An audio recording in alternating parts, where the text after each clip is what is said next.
c'est Claudia. Alors je vous retrouve aujourd'hui juste pour une petite astuce très rapide pour faire des fonds de cartes. Donc là je vous en avais déjà présenté une, comme ça, avec du papier vélum. Donc au niveau de l'embossage, alors c'est juste une petite astuce, mais je trouve que ça rend vraiment le papier très sympa. Regardez, ça fait un peu une couleur irisée. Pour ça, et vous allez prendre une feuille de vélum.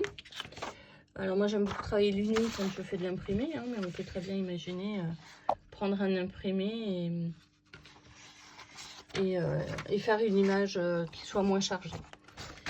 Alors sur mon papier vélum, vous allez avoir un côté qui est un peu lisse, un peu brillant, et puis un côté qui est mat.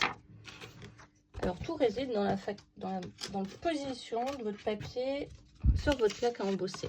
Sur la plaque à embosser, vous avez donc un côté creux, un côté bombé. Et bien je vais mettre mon côté lisse sur le côté bombé. Comme ceci. Voilà, je passe à l'embossage et je reviens. Quand je fais ça, et ben mon côté mat il va apparaître sur mon côté mat, donc le côté qui est bombé.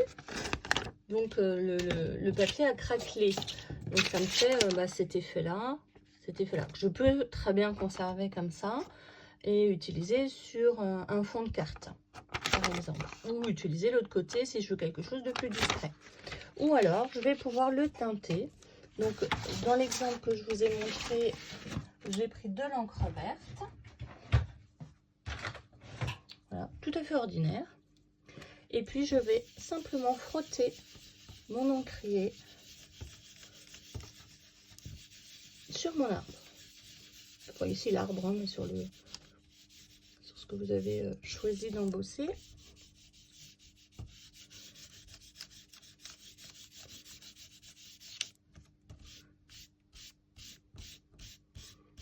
Et là encore, si je veux faire une carte et décorer cette partie-là, je vais vous montrer comme ça.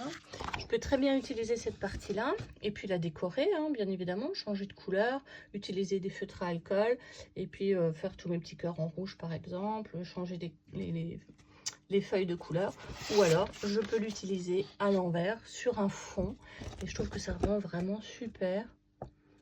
C'est discret mais l'image elle est là. Et je peux utiliser ça sur des fonds de cartes. Voilà, donc j'ai colorié quelques feuilles. Donc là, je suis bien sur l'autre côté, vous voyez, sur le côté mat.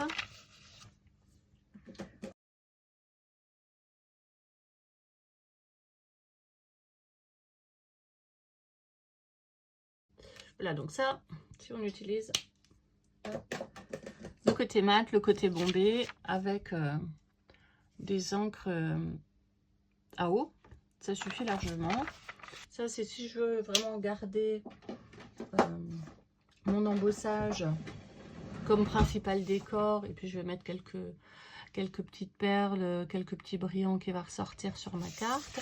Et si je l'utilise en fond, je vais plutôt utiliser ce côté là. Pour terminer ma carte, petite astuce pour coller le vélum.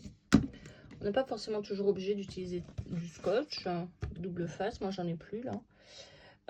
Vous faites une colle relativement liquide. Alors quand je dis une colle liquide, vous prenez votre colle habituelle et vous rajoutez un petit peu d'eau, juste pour la rendre un petit peu plus liquide.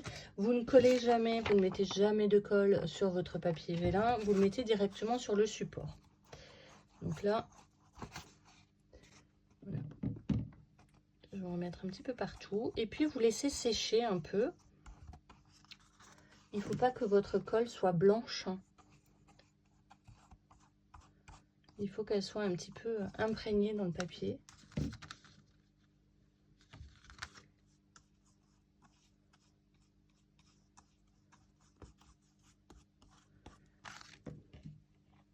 Voilà. Donc vous voyez le temps d'étaler un peu. Elle va sécher un peu. Et c'est ce que je recherche. Et puis je vais pouvoir positionner mon papier vélum sur ma carte. Et vous voyez, il n'y a aucun point de colle qui apparaît, hein.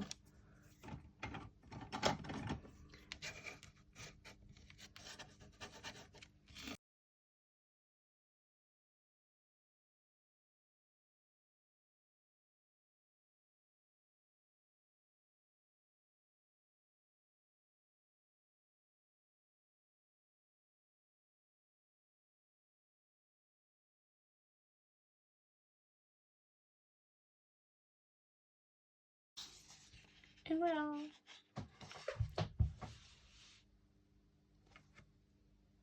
J'espère que ça vous a plu, que ça vous a donné des idées. Allez, je vous souhaite un bon scrap.